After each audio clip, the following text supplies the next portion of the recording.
ನಿಮ್ಮೆಲ್ಲರಿಗೂ ವಚನವಾಹಿನಿ ಚಾನಲ್ಗೆ ಆತ್ಮೀಯವಾದ ಸ್ವಾಗತ. ಕಳೆದ ತರಂಗಿಣಿಯ ಅಧ್ಯಾಯದಲ್ಲಿ ಅರಮನೆಯ ಸುಂದರ ಉದ್ಯಾನವನದಲ್ಲಿ ವಿಲಾಸಿನಿಯರಿಗೆ ಮಹಾದೇವಿ ಕರ್ತವ್ಯದ ಪಾಠವನ್ನ ನೀಡಿ ಅವರೆಲ್ಲರಿಗೂ ಉದ್ಯಾನವನದ ಕಳೆ ತೆಗೆಯಲು ಹಾಗೂ ಉದ್ಯಾನವನ್ನ ಸ್ವಚ್ಛವಾಗಿ ಇಡುವುದು ನಿಮ್ಮ ಕರ್ತವ್ಯ ಎಂಬ ಒಂದು ಬೋಧನೆಯನ್ನ ಮಾಡಿ ಕೆಲಸವನ್ನ ಮಾಡಿಸ್ತಿರ್ತಾಳೆ. ಈ ವಿಚಾರವಾಗಿ ಕೌಶಿಕನು ಮಹಾದೇವಿಯ ಹತ್ರ ಬಂದು ಈ ರೀತಿಯಾಗಿ ತಾವು ಮಾಡುವುದು ಸಲ್ಲದು ಎಂದು ಹೇಳಿದಾಗ ಮಹಾದೇವಿ ಕೌಶಿಕನಿಗೆ ಕೂಡ ಆಧ್ಯಾತ್ಮದ ಬೋಧನೆಯನ್ನ ಮಾಡ್ತಾಳೆ. ಅದರ ಮುಂದುವರೆದ ಭಾಗವನ್ನ ಇಂದಿನ ಪಾಡ್ಕಾಸ್ಟ್ನಲ್ಲಿ ತಿಳಿಯೋಣ. ಮಹಾದೇವಿ ಮಧ್ಯಾಹ್ನದ ಅರ್ಚನೆ ಮುಗಿಸಿ ಹಾಲು ಹಣ್ಣನ್ನ ಸ್ವೀಕರಿಸಿ ಬಿಸಿಲ ಧಗೆಯನ್ನ ಸಾಂತ್ವನಿಸಲು ನಡುಮನೆಗೆ ಬಂದಳು.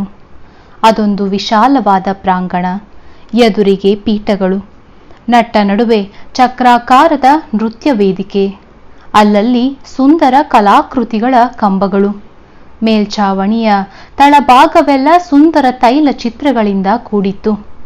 ವಿಶಾಲವಾದ ಕಿಟಕಿಗಳು ಯಥೇಚ್ಛವಾಗಿ ತಂಗಾಳಿಗೆ ದಾರಿ ಮಾಡಿಕೊಡುತ್ತಿದ್ದವು. ಮಹಾದೇವಿ ಕಾಲಿಟ್ಟಾಗ ಶೃಂಗಾರಿಕೆಯರು ಊಟವನ್ನ ಮುಗಿಸಿ ತಾಂಬೂಲವನ್ನ ಮೆಲ್ಲುತ್ತಾ ಕುಣಿಯುತ್ತಾ ಹಾಡುತ್ತಾ ಸಂತೆಯ ವಾತಾವರಣವನ್ನ ಸೃಷ್ಟಿಸಿದ್ದರು. ಅವಳು ಬರುತ್ತಿದ್ದಂತೆ ಗಾಬರಿಕೊಂಡು ಬೆಕ್ಕನ್ನ ಕಂಡ ಇಲಿಗಳಂತೆ ಅಡಗಿದರು.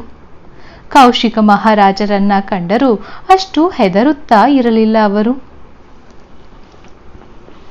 ಮಹಾದೇವಿಯು ಮಧ್ಯಾಹ್ನದ ಪ್ರಸಾದವನ್ನ ಸ್ವೀಕರಿಸಿ ಮಧ್ಯಾಹ್ನದ ನಿದ್ರೆಗೆ ಹೋಗಬಹುದೆಂದು ನಿರೀಕ್ಷಿಸಿದ್ದ ಅವಳು ಅನಿರೀಕ್ಷಿತವಾಗಿ ಬಂದು ಆಸನದ ಮೇಲೆ ಕುಳಿತಾಗ ದಿಗುಲುಗೊಂಡರು. ಮದನರತಿ ಧೈರ್ಯ ವಹಿಸಿ ಕೇಳಿದಳು, ಸುಡು ಬಿಸಿಲಿನಲ್ಲಿ ಕೆಲಸ ಮಾಡಿ ತಾವು ದಣಿದಿರಬೇಕು, ವಿಶ್ರಾಂತಿಯನ್ನ ಹೊಂದಬಾರದೆ ಒಡತಿ?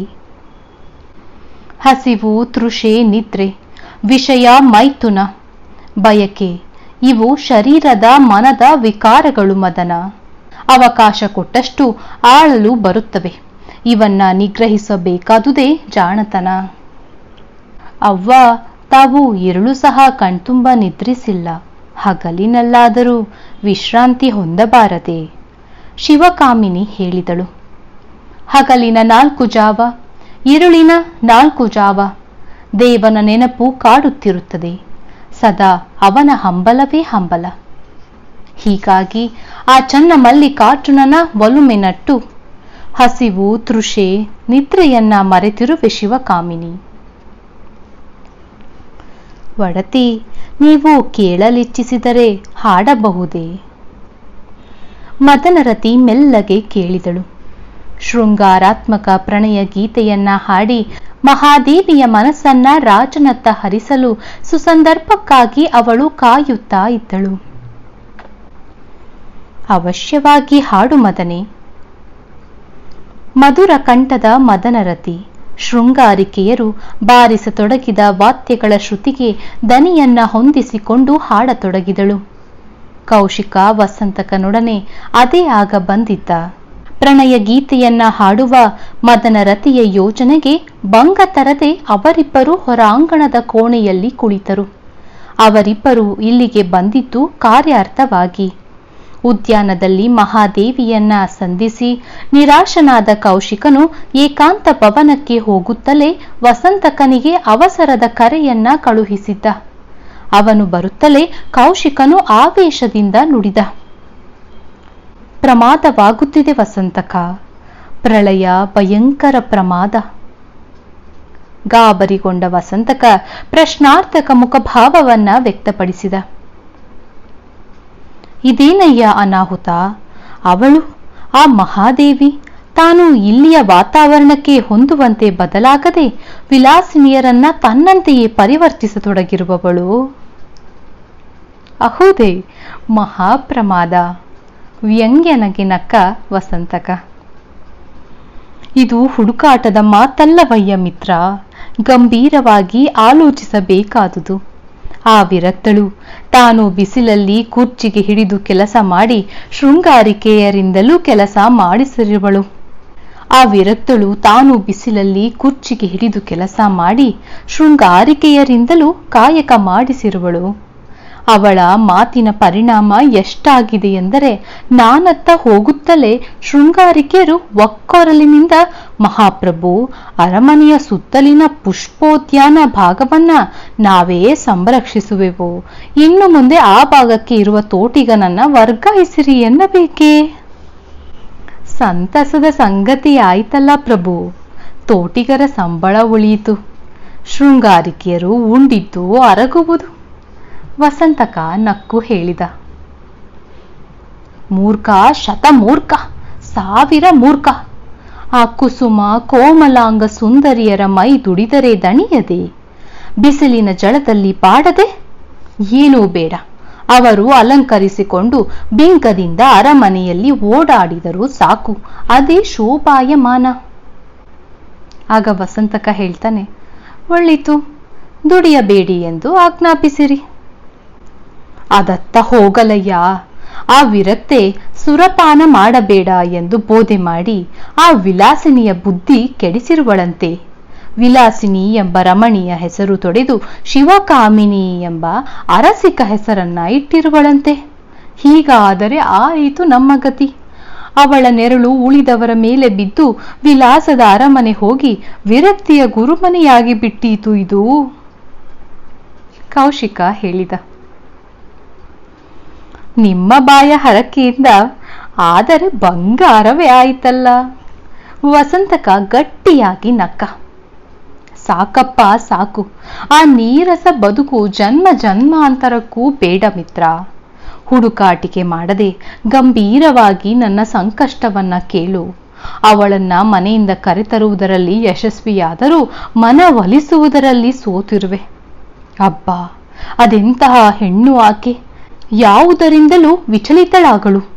ಈ ಏರು ಜೌವನದ ವಯಸ್ಸಿನಲ್ಲಿ ಹೆಣ್ಣಿನ ಮನಸ್ಸು ಬೆಣ್ಣೆಯಂತಿರುವುದು. ಪುರುಷ ಸಾಮೀಪ್ಯದ ಝಳ ಬಡಿದರೂ ಸಾಕು, ಸಂಯಮವು ಕರಗಿ ನೀರಾಗುವುದು.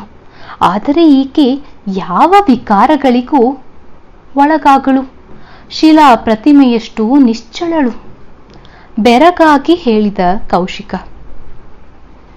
ಇಂಥವರನ್ನ ಸುಮ್ಮನೆ ಬಿಟ್ಟು ಬಿಡುವುದು ಲೇಸಲ್ಲವೇ ಪ್ರಭು?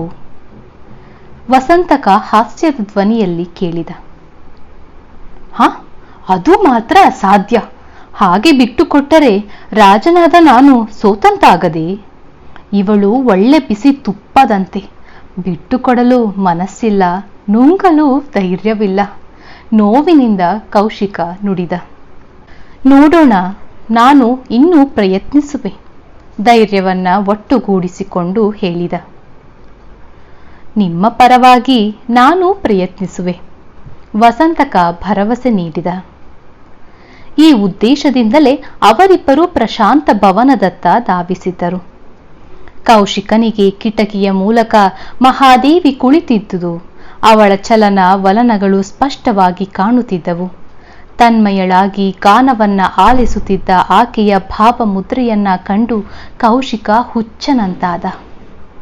ವಸಂತಕ, ಎಷ್ಟು ಮೈಮಾಟವಾದ ಮೈಕಟ್ಟು, ಉನ್ನತ ವಕ್ಷಸ್ಥಳ. ಅದು ನೋಡು, ಕಣ್ಮುಚ್ಚಿ ಭಾವಭರಿತಳಾಗಿ ಪ್ರೇಮ ಗೀತೆಗಳನ್ನ ಹೇಳುತ್ತಿರುವಳು. ಬಹುಶಃ ಮದನ ರತಿಯ ಯೋಜನೆ ಫಲಿಸುತ್ತಿದೆ. ಬಹಿರಂಗ ಪ್ರಜ್ಞೆ ಇಲ್ಲದೆ ಕಣ್ಮುಚ್ಚಿರುವ ದೇವಿಯ ಸೆರಗು ತೂರಿ ಬರುವ ತಂಗಾಳಿಯ ಕೈಗೆ ಸಿಕ್ಕು ತಲೆಯ ಮೇಲಿಂದ ಜಾರಿದೆ. ಮುಂಗುರುಳು ಹೇಗೆ ಹಾರುತ್ತಿವೆಯಲ್ಲವೇ? ಕೂದಲನ್ನ ಸಹ ಬಾಚಿಕೊಂಡಿಲ್ಲ. ಈಕೆಗೆ ತನ್ನ ಸೌಂದರ್ಯ ಪ್ರಜ್ಞೆಯೂ ಇಲ್ಲ. ರಕ್ಷಿಸಬೇಕೆಂಬ ಕಳಕಳಿಯೂ ಇಲ್ಲ. ಸಾಮಾನ್ಯ ಶೃಂಗಾರಿಕೆಯರು ಸಹ ದಿನಕ್ಕೆ ಎಷ್ಟೋ ಬಾರಿ ಹೆಕ್ಕಿಕೊಳ್ಳುವರು. ಒಂದು ದೃಷ್ಟಿಯಿಂದ ಇದು ಒಳ್ಳಿದೆ ಬಿಡು. ಬಾಚಿಕೊಂಡಿಲ್ಲವಾಗಿ ಮುಂಗುರುಳುಗಳು ಮನಬಂದಂತೆ ಹಾರಾಡುತ್ತಿವೆ. ತನ್ನ ಸೌಂದರ್ಯವನ್ನ ಮರೆಮಾಚಲು ಆಕೆ ಬಾಚಿಕೊಂಡಿಲ್ಲವಾದರೂ ಅದು ಇನ್ನೂ ಆನಂದವನ್ನ ವರ್ಧಿಸಿದೆ. ಆಹಾ, ಆ ಗುಂಗುರಾದ ಮುಂಗುರುಳು ಹಣೆಯ ಮೇಲೆ ಎಷ್ಟೊಂದು ಚೆನ್ನಾಗಿ ಹಾರುತ್ತಿವೆ. ಆ ಜಡೆ ನೋಡು, ಇನ್ನೂ ದಪ್ಪವಾಗಿ ನೀಳವಾಗಿ ಎದೆಯ ಮೇಲಿಂದ ಇಳಿದು ನೆಲವನ್ನ ಮುಟ್ಟುತ್ತಿದೆ. ಭಾವೋನ್ಮತೆಯಿಂದ ಆಕೆಯ ಎದೆ ಹೇಗೆ ಏರಿ ಇಳಿಯುತ್ತಿದೆ ಕಾಣೆಯ? ಸೆರಗಿನ ಒಳಗೆ ಬಿಳಿಯ ಬಟ್ಟೆಯಲ್ಲಿ ಕಟ್ಟಿದ ಆ ದೇವರು ಅದು ಹೇಗೆ ಕುಳಿತಿರುವನು ನೋಡು. ಅವನು ನನ್ನ ಪ್ರತಿಸ್ಪರ್ಧಿ. ನನ್ನ ಬದಲು ತಾನು ಸ್ಥಾನವನ್ನ ಆಕ್ರಮಿಸಿಕೊಂಡಿರುವನು. ಗಾಯನದ ಏಕತಾನತೆಗೆ ಸರಿಯಾಗಿ ಹೇಗೆ ತನ್ನ ಪಾದಗಳನ್ನ ಕುಣಿಸುತ್ತಿರುವವಳು ನೋಡು. ಮುಚ್ಚಿದ ಆ ಕಣ್ಣವಿಗಳು ತಾವರೆಯ ದಳಗಳಂತಿವೆ ಅಲ್ಲವೇ? ದೇವಲೋಕದ ಅಪ್ಸರೆ ಈಕೆ. ಉತ್ಕರಿಸಿದ ಕೌಶಿಕ ಮಗ್ಗುಲಿಗೆ ಹೊರಳಿ ನೋಡಿದ. ವಸಂತಕ ಕಣ್ಮುಚ್ಚಿಕೊಂಡು ಗಾಯನವನ್ನ ಆಲಿಸುತ್ತಿದ್ದ. ಗಾಯನಕ್ಕಿಂತ ಮಿಗಿಲಾಗಿ ಅನೇಕ ಆಲೋಚನೆಗಳು ಅವನ ಮನವನ್ನ ಆಕ್ರಮಿಸಿದ್ದವು. ಮಿತ್ರ ವಸಂತಕ, ಇದೇನು ಕಿವುಡನ ಮುಂದೆ ಕಿನ್ನರಿ ಬಾರಿಸಿದಂತಾಯ್ತು ನನ್ನ ಗತಿ. ತೋಳನ್ನ ಅಲುಗಿಸಿದಾಗ ವಸಂತಕ ಕಣ್ತೆರೆದ. ಕೇಳುತ್ತಲಿರುವೆ ಪ್ರಭು, ಮೆಲ್ಲನೆ ವಸಂತಕ ನುಡಿದ. ಮನದ ಭಾವನೆಗಳನ್ನ ಆಪ್ತರಲ್ಲಿ ವ್ಯಕ್ತಪಡಿಸಿದಾಗ ಆನಂದವು ವರ್ಧಿಸುವುದು ಮಿತ್ರ. ಇಂಥವಳನ್ನ ಅವಳ ಮುಂದೆ ಇಲ್ಲವೇ ನಿನ್ನ ಮುಂದೆ ಮಾತ್ರ ಹೇಳಲು ಸಾಧ್ಯ. ಅವಳ ಮುಂದೆ ಹೇಳಿದರೆ ಕೆಂಡಗಳನ್ನ ಉಗುಳುವ ಜ್ವಾಲಾಮುಖಿಯಾಗುವಳು. ಲೋಕದಲ್ಲಿ ಸೌಂದರ್ಯ ಸ್ತುತಿಗೆ ಮರುಳಾಗದ ಹೆಣ್ಣಿಲ್ಲ. ಆದರೆ ಈಕೆ ವಿಚಿತ್ರ ಹೆಣ್ಣು. ವರ್ಣಿಸಿದರೆ ಕ್ರೋಧ ತಪ್ತಳಾಗುವಳು. ಅಹುದು ಒಡೆಯ, ಆಕೆ ಹೆಣ್ಣಲ್ಲ, ಮಾತೆ, ಜಗನ್ಮಾತೆ. ತನ್ಮಯತೆಯಿಂದ ವಸಂತಕ ನುಡಿದ. ವಸಂತಕ, ನಿನಗೆ ಹುಚ್ಚು ಹಿಡಿದಿಲ್ಲವಷ್ಟೇ. ಹೋಗಲಿ, ಈಗ ಮಾತುಕತೆ ಬೇಡ. ಅವಳ ಸೌಂದರ್ಯ ರಸಾಸ್ವಾದನೆ ಮಾಡುವೆ. ಮನೆಯವರ ಕಣ್ಣು ಬೀಳುವ ಮುನ್ನವೇ ಪಾತ್ರೆಯಲ್ಲಿಟ್ಟ ಹಾಲನ್ನ ಜಾಣಬೇಕು ಘಟಘಟನೆ ಕುಡಿಯಬೇಕು ಮಿತ್ರ. ನಸುನಕ್ಕು ಕೌಶಿಕ ಹೇಳಿದ. ವಸಂತಕನು ಮಾತನಾಡಲಿಲ್ಲ. ನೀನು ಅವಳನ್ನ ವರ್ಣಿಸು, ನಾನು ಕೇಳಿ ಸಂತೋಷಿಸುವೆ. ತನ್ನದಾದ ವಸ್ತುವನ್ನ ಇನ್ನೊಬ್ಬರು ಹೊಗಳಿದರೆ ಆನಂದವಾಗದೆ. ಆದರೆ ಪ್ರಭು, ಅವರನ್ನ ನೋಡಿದರೆ ತಾಯಿಯ ನೆನಪು ಬಂದು ಗೌರವ ಭಾವನೆ ಉಕ್ಕುವುದು ನನಗೆ. ಆ ಗಾಂಭೀರ್ಯ, ವಿವೇಕ, ಉನ್ನತ ವಿಚಾರಧಾರೆ, ವಯಸ್ಸಿಗೆ ಮೀರಿದ ನಿರ್ವಿಕಾರ ಸ್ಥಿತಿ ಇವಷ್ಟೇ ನನಗೆ ಗೋಚರಿಸುವವು. ನಿಮಗೆ ಕಾಣುವಂತೆ ಯಾವ ಅಂಗಾಂಗಗಳು ನನ್ನ ಕಣ್ಣಿಗೆ ಕಾಣಬರವು. ಸರಿ ಸರಿ, ಹುಚ್ಚನಾದೆ. ಅರಸಿಕ ನೀನು, ನಿನ್ನೊಡನೆ ಮಾತು ಯಾಕೆ? ಕೌಶಿಕ ಹುಸಿ ಮುನಿಸನ್ನ ತೋರ್ಪಡಿಸಿ ಮಹಾದೇವಿಯನ್ನ ಅಳೆಯುವುದರಲ್ಲಿ ಮಗ್ನನಾದ. ಮದನರತಿ ಪರಸ್ಪರ ದರ್ಶನಕ್ಕಾಗಿ ಹಂಬಲಿಸುವ ಇಬ್ಬರು ವಿರಹಿಗಳ ಮನೋಭಾವನೆಗಳನ್ನ ಗೀತರೂಪದಲ್ಲಿ ಹಾಡತೊಡಗಿದ್ದಳು. ಬೆಳದಿಂಗಳ ಮಧ್ಯರಾತ್ರಿಯಲ್ಲಿ ಪ್ರೇಮಿಯನ್ನ ಸೇರ ಬಯಸಿ ಉದ್ಯಾನದಲ್ಲಿ ವಿಶಿಷ್ಟ ಸ್ಥಳಕ್ಕೆ ಬರಲು ತಿಳಿಸಿದ ಅವಳು ತಂದೆ ತಾಯಿಯರು ಇನ್ನೂ ಎಚ್ಚರವಾಗಿರುವುದನ್ನ ಕಂಡು ಪರಿತಪಿಸುತ್ತಾಳೆ. ದೀಪವಾರಿತೆ ಎಂದು ಕಾಯುತ್ತಿದ್ದಾಳೆ. ಕಿಟಕಿಯಲ್ಲಿ ಬಂದು ಇಣುಕುತ್ತಿದ್ದಾಳೆ.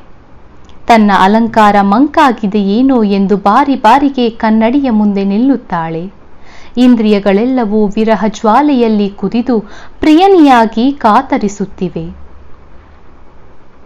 ಇತ್ತ ಅವನಾದರೂ ಉದ್ಯಾನದಲ್ಲಿ ವಿಹಲ್ವನಾಗಿ ಶತಾಪಥ ತಿರುಗುತ್ತಾ ಕಳವಳಗೊಳ್ಳುತ್ತಿರುವನು. ಈ ಚಿತ್ರಣವನ್ನ ಮನೋಜ್ಞವಾಗಿ ಆ ಶೃಂಗಾರ ಗೀತೆ ಚಿತ್ರಿಸುತ್ತಿತ್ತು. ಅದು ಮುಗಿದಾಗ ರಸಿಕತೆಯ ಕಡಲ ಅಲೆಗಳು ಗಾಳಿಯನ್ನ ತುಂಬಿದ್ದವು. ತಂಬೂರಿ ಇನ್ನು ಮಿಂಟುತ್ತಲೇ ಇತ್ತು. ಸ್ಫೂರ್ತಿಗೊಂಡ ಮಹಾದೇವಿ ಅದನ್ನ ಅನುಸರಿಸಿ ಭಾವೋನ್ಮತ್ತಳಾಗಿ ಹಾಡತೊಡಗಿದಳು. ತಾನೇ ಆ ಪ್ರೇಯಸಿ, ಜಗದ ಮರೆಯ ಬಿನ್ನಾಣ ಚನ್ನನೆ ಆ ಪ್ರಿಯ. ಕಳವಳದ ಮನ ತಲೆ ಕೆಳಗಾಗುದವ್ವ, ಕಳವಳದ ಮನ ತಲೆ ಕೆಳಗಾಗುದವ್ವ, ಸುಳಿದು ಬೀಸುವ ಗಾಳಿ ಉರಿಯಾಯಿತವ್ವ, ಬೆಳದಿಂಗಳು ಬಿಸಿಯಾಯಿತ್ತು ಕೆಳದಿ, ಹೊಳಲ ಸುಂಕಿಕನಂತೆ ತೊಳಹುತಿಹೆನವ್ವ, ತಿಳುಹಾ ಬುದ್ಧಿಯ ಹೇಳಿ ಕರೆತಾರೆಲೆಗವ್ವ. ದೇವ ವಿರಹದ ಭಾವವನ್ನ ಅಳವಡಿಸಿಕೊಂಡು ಮಹಾದೇವಿಯ ಹೃದಯವು ಭಾವನೆಗಳ ಒತ್ತಡಕ್ಕೆ ಕಂಪಿಸಿ ಕಣ್ಣುಗಳು ನೀರಿನಿಂದ ತುಂಬಿ ಹನಿ ಹನಿಯಾಗಿ ಉರುಳತೊಡಗಿದವು. ಮಿತ್ರ ವಸಂತಕ ಫಲಿಸಿತು ಫಲಿಸಿತು. ಮದನರತಿ ಹಾಡಿದ ಪ್ರೇಮಗೀತೆ ಅವಳ ಹೃದಯವನ್ನ ಹದ ಮಾಡಿದೆ. ಅತ್ತ ನೋಡು, ನನ್ನಂತೆ ಅವಳು ಕಳವಳಗೊಂಡಿದ್ದಾಳೆ. ನನಗಾದಂತೆ ಆಕೆಗೂ ತಂಗಾಳಿಯು ಬೆಂಕಿಯ ಜಳವಾಗಿದೆ. ನಿನ್ನೆ ರಾತ್ರಿ ನಾನು ತೋರಿದ ವರ್ತನೆ ಪಶ್ಚಾತ್ತಾಪಪಟ್ಟು ಹೇಳುತ್ತಿದ್ದಾಳೆ. ಯಾರಾದರೂ ಬುದ್ಧಿ ಹೇಳಿ ಕೌಶಿಕನನ್ನ ಕರೆತಾರಿರಿ ಎಂದು. ಈಗ ನಾನು ಹೋಗಿ ಬಿಡುವೆ ವಸಂತಕ. ನನಗೇನು ಸಿಟ್ಟಿಲ್ಲ ಎಂದು ಸಂತೈಸುವೆ. ಕಬ್ಬಿಣ ಕಾದಾಗಲೇ ಬಡಿಯಬೇಕು, ಇಲ್ಲವಾದರೆ ಆಘಾತವಾದೀತು. ಆವೇಶದಿಂದ ನುಡಿಯಾಡಿ ಎದ್ದು ನಿಂತ ಕೌಶಿಕ. ವಸಂತಕ ಕೌಶಿಕನ ಕೈ ಹಿಡಿದು ಕುಳ್ಳರಿಸುತ್ತಾ ನುಡಿದ. ಸಾವಧಾನ ಪ್ರಭು, ಸಂತೈಸಿಕೊಳ್ಳಿ. ಅವಸರದಿಂದ ನುಗ್ಗಿ ಅವರ ತನ್ಮಯ ಹಾಡುಗಾರಿಕೆಗೆ ಭಂಗ ತರಬೇಡಿ. ನಂತರ ಹೋಗುವ. ಮಹಾದೇವಿಯ ಹಾಡು ಮುಂದುವರಿದಿತ್ತು. ಹಿಂದಿನ ಸಾಲುಗಳನ್ನೇ ವಿಸ್ತರಿಸಿ ಹಾಡತೊಡಗಿದಳು. ಮದನರತಿಯ ಕಲಿಕೆಯ ಗಾಯನಕ್ಕಿಂತ ಮಹಾದೇವಿಯ ಸಹಜವಾದ ನಾದ ಮಾಧುರ್ಯವು ಎಲ್ಲರನ್ನ ಮೈಮರೆಸಿತ್ತು. ಕಡೆಯ ಸಾಲನ್ನ ಆರಂಭಿಸಿದಳು. ಚನ್ನಮಲ್ಲಿಕಾರ್ಜುನನಂಗೆ 2ರ ಮುನಿಸವ್ವ ಎಂದು. ಚನ್ನಮಲ್ಲಿಕಾರ್ಜುನಂಗೆ 2ರ ಮುನಿಸವ್ವ. ಮೇಲಕ್ಕೆ ಮೇಲಕ್ಕೆ ಹಾರುತ್ತಿದ್ದ ಗಾಳಿಪಟದ ಸೂತ್ರವು ಕತ್ತರಿಸಲ್ಪಟ್ಟರೆ ಅದು ದೊಪ್ಪನೆ ಕೆಳಗೆ ಬೀಳುವಂತೆ ಕೌಶಿಕನ ಆವೇಶ ಆ ಸಾಲನ್ನ ಕೇಳುತ್ತಿದ್ದಂತೆಯೇ ಜರ್ರನೆ ಇಳಿಯಿತು. ಹೋ, ಚನ್ನಮಲ್ಲಿಕಾರ್ಜುನ ಚನ್ನಮಲ್ಲಿಕಾರ್ಜುನ, ಇದು ಬಿಟ್ಟರೆ ಸೊಲ್ಲೆ ಇಲ್ಲವೇ? ಅವನು ಕೈಗೆ ಸಿಕ್ಕಿದರೆ ತುಂಡು ತುಂಡು ಮಾಡಿಬಿಡುತ್ತಿದ್ದೆ. ಮುಷ್ಟಿ ಬಿಗಿದು ತುಟಿ ಕಚ್ಚಿ ಕೌಶಿಕ ನುಡಿದ. ಪ್ರಭು, ಹೀಗೇಕೆ ಉದ್ರಿಕ್ತರಾಗುವಿರಿ? ಅತ್ತ ನೋಡಿರಿ, ಆ ತಾಯಿ ಪ್ರಶಾಂತ ಸರೋವರದಂತೆ ಹೇಗೆ ಶಾಂತವಾಗಿರುವರು. ಆಕೆಯದು ಎಂತಹ ಅಪರೂಪದ ಸ್ಥಿತಿ. ನೀನೊಬ್ಬ ಮೂರ್ಖ ವಸಂತಕ. ಸಂಧಾನಕ್ಕೆ ಹೋಗಿ ಶತ್ರುವಿನ ವ್ಯಕ್ತಿತ್ವಕ್ಕೆ ಮರುಳಾದವನಂತೆ ಅವಳ ರಾಗವನ್ನೇ ಹಾಡುವೆ. ಅವಳನ್ನ ಒಲಿಸಿದರೆ ಸರಿ, ಇಲ್ಲವಾದರೆ ಅರಮನೆಯ ಕೆಲಸದಿಂದ ನೀನು ನಿವೃತ್ತನಾಗಬೇಕು. ಬೇಟೆಯಿದ್ದಾಗ ನಾಯಿ ಬಹಿರ್ದಶೆಗೆ ಕುಳಿತಂತೆ ಇಂಥ ಪ್ರಸಂಗದಲ್ಲಿ ಅವಳ ಮನವೊಲಿಸದೆ ತತ್ವದ ಬೋಧೆ ಮಾಡಲು ಬರುವೆಯಾ? ಈಗಲ್ಲದೆ ಮತ್ತಾವಾಗ ನಿನ್ನ ರಸಿಕ ಪ್ರಜ್ಞೆಯ ಉಪಯೋಗ? ಉಪ್ಪುಂಡುದನ್ನ ತೀರಿಸುವ ಬಗೆ ಹೇಗೆ? ಕೂಳಿಗಾಗಿ ನಾವು ಮಾತ್ರ ವಿದೂಷಕ ನೀನು. ಒಂದೆರಡೇ ಅವಕಾಶ ನೀಡುವೆ. ಯಶಸ್ವಿಯಾಗದೇ ಇದ್ದರೆ ನಿನ್ನ ಪರಿಸ್ಥಿತಿ ಗಂಭೀರವಾದೀತು. ಕೌಶಿಕ ಬಿರುಗಾಳಿಯಂತೆ ರೌದ್ರಾವೇಶದಿಂದ ಎದ್ದು ಹೋದ ತನ್ನ ಏಕಾಂತ ಭವನಕ್ಕೆ. ವಸಂತಕ ಮೌನವಾಗಿ ಆಲೋಚಿಸಿದ. ರಾಜನ ಉಪ್ಪುಂಡದಕ್ಕಾಗಿ ಈ ಸಾಧ್ವಿಯ ಬಾಳಿನ ಹಾಲಿನಲ್ಲಿ ಉಪ್ಪು ಹಾಕಲೆ, ಪಾಪದ ಬುದ್ಧಿ ಕಟ್ಟಿಕೊಳ್ಳಲೆ. ಈ ತಾಯಿಯ ವಯಸ್ಸಿಗೆ ಮೀರಿದ ವೈರಾಗ್ಯ ಜ್ಞಾನಗಳು ಮೇಳೈಸಿವೆ. ಮನದಲ್ಲೇ ಮಹಾದೇವಿಗೆ ವಂದಿಸಿದ. ನಿಜ, ಆದರೆ ಕೊಟ್ಟ ಮಾತನ್ನ ನಡೆಸದಿದ್ದರೆ ಅದು ಪಾಪವಲ್ಲವೇ? ಪಾಪ ಪುಣ್ಯಗಳ ಗೊಡವೆ ನಿನಗೇಕೆ? ದಣಿಯು ಹೇಳಿದುದನ್ನ ತಲೆಯ ಮೇಲೆ ಹೊತ್ತು ನಡೆಯುವುದೇ ನಿಷ್ಠಾವಂತ ಸೇವಕನ ಕರ್ತವ್ಯ. ವಸಂತಕನ ಮನಸ್ಸು ಮಾರ್ನುಡಿಯಿತು.